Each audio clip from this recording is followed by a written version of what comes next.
Investors ended the week with more questions than answers.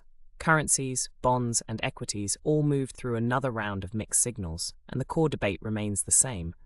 How long before major central banks actually start cutting rates?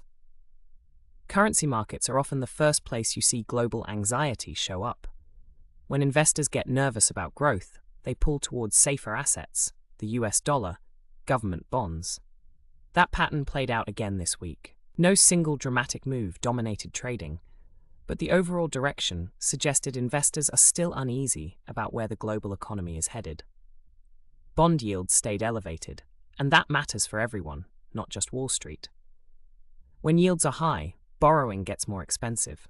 Governments pay more to finance their debt. Businesses pull back on investment.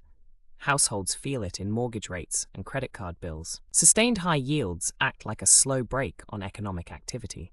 And right now, yields in the US, Europe, and parts of Asia remain well above where they were just 2 or 3 years ago.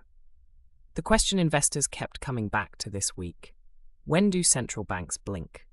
Officials in Europe, Asia, and the United States have all signaled they want to see more evidence that inflation is truly under control before they ease up. That caution is understandable. Cutting too soon risks reigniting price pressures. But the longer rates stay high, the more strain builds in economies already dealing with weaker consumer demand. The growth picture right now is uneven. Some major economies are holding up better than the pessimists expected. Others are showing clear signs of stress, particularly where consumers are stretched thin and business confidence has softened.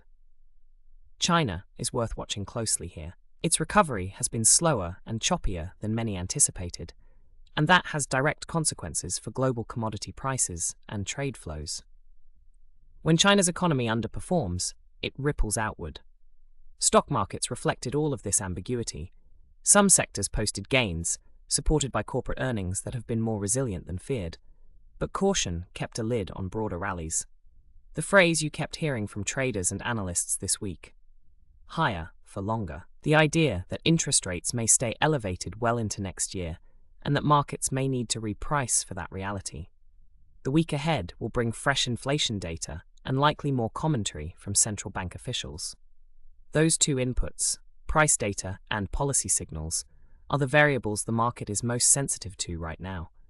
Watch the inflation numbers closely. If they come in hotter than expected, expectations for rate cuts will get pushed further out. And bond yields and the dollar could both move higher in response. This briefing is brought to you by First Financial News. Clear daily coverage of the economy and markets at firstfinancialnews.com.